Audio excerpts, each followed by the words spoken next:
અડાજણમાં પાર્કિંગમાં મૂકવામાં આવેલી ફોર વ્હીલ ગાડીમાં લાગી આગ. રાત્રિ દરમિયાન ગાડીના બોનેટમાં આગ લાગતા સ્થાનિક દોડતા થયા હતા.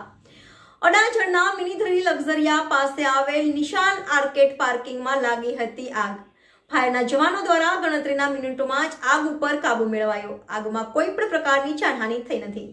રિપોર્ટર નૈતિકવાળા, આનંદ ન્યૂઝ, સુરત.